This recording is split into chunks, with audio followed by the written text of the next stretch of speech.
त्रिया चरित्र, राजा और रहस्यमयी स्त्री की कहानी प्राचीन काल की बात है। एक विशाल और समृद्ध राज्य पर राजा चंद्रगुप्त का शासन था।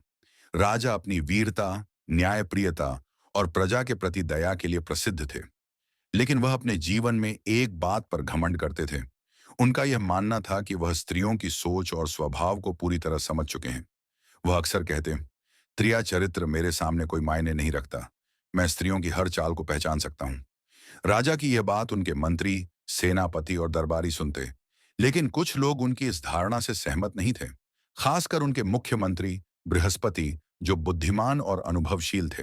दरबार में चुनौती। एक दिन राजा ने दरबार में घोषणा की, मैंने सुना है कि लोग त्रिया चरित्र की बात करते हैं, लेकिन मैं कहता हूं कि यह केवल कमजोर मर्दों के लिए है।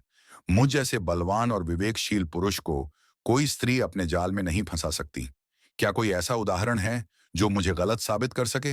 मंत्री बृहस्पति ने कहा, महाराज, आपकी बुद्धिमत्ता पर संदेह नहीं है, लेकिन स्त्री का स्वभाव एक नदी के समान है, जिसका प्रवाह कितना गहरा और कहां तक जाएगा, इसे कोई नहीं जान सकता।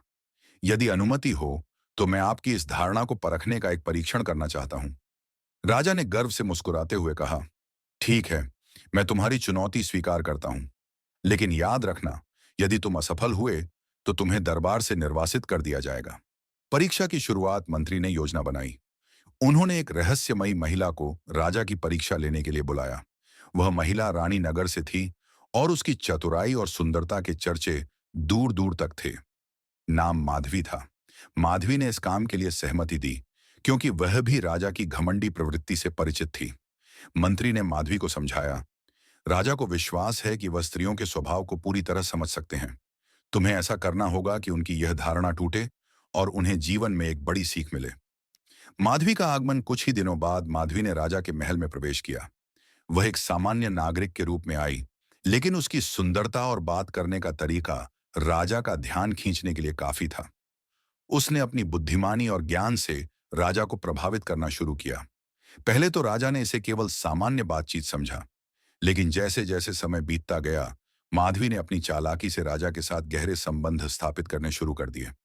उसने राजा को यह विश्वास दिलाया कि वह केवल एक आम स्त्री है, जो उनकी भलाई की प्रार्थना करती है। चालाकी की शुरुआत। एक दिन माधवी ने राजा से कहा, महाराज, आप कितने महान और बुद्धिमान हैं, लेकिन क्या आपने कभी सोचा है कि आपकी महानता को कौन समझता है? केवल मैं ही हूं जो आपकी असली ताकत और प्रतिभा को देख सकती हूं। राजा चकित थे। माधवी ने उनके अहंकार को चतुराई से सहलाना शुरू कर दिया। धीरे धीरे राजा को लगने लगा कि माधवी केवल उनकी भलाई के लिए ही यहाँ है। राजा का मोह। माधवी ने राजा को यह विश्वास दिलाया कि वह उनके साम्राज्य के लिए बहुत उपयोगी हो सकती है। उसने कुछ योजनाएं सुझाईं, जिन्हें राजा ने तुरंत स्वीकार कर लिया।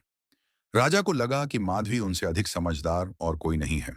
लेकिन इस बीच माधवी ने राजा के अहंकार का फायदा उठाकर उन्हें धीरे धीरे अपने जाल में फंसा लिया। उसने राजा से कुछ गुप्त आदेश भी प्राप्त कर लिए, जिनसे राज्य के मंत्री चिंतित हो गए। मंत्री की चेतावनी। मंत्री बृहस्पति ने राजा को सावधान करने की कोशिश की। उन्होंने कहा, महाराज, यह स्त्री आपकी भलाई का दिखावा कर रही है, लेकिन मुझे लगता है कि इसके इरादे उतने सरल नहीं हैं।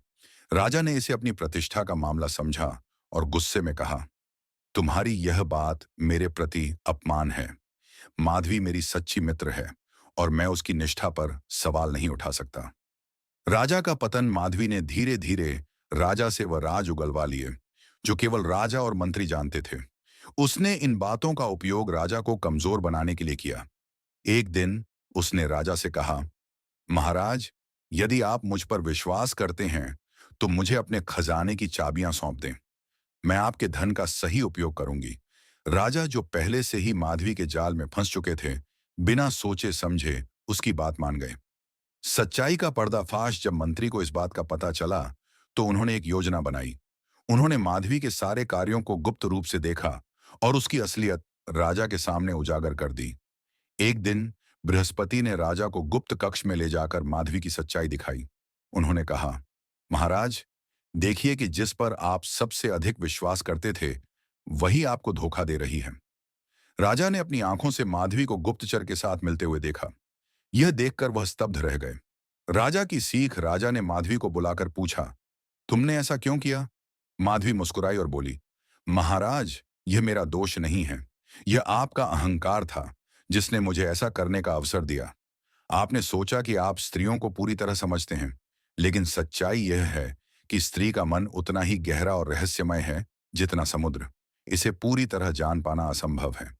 राजा ने अपनी गलती स्वीकार की। उन्होंने कहा, मैंने अपनी शक्ति और बुद्धिमानी पर गर्व किया, लेकिन आज मैंने सीखा कि किसी को भी पूरी तरह समझ पाना संभव नहीं है। इंसान, चाहे पुरुष हो या स्त्री, अपनी परिस्थितियों और प्रवृत्तियों के अधीन होता है। कहानी की सीख। एक, अहंकार का त्याग करें। यह कहानी हमें सिखाती है कि जीवन में कभी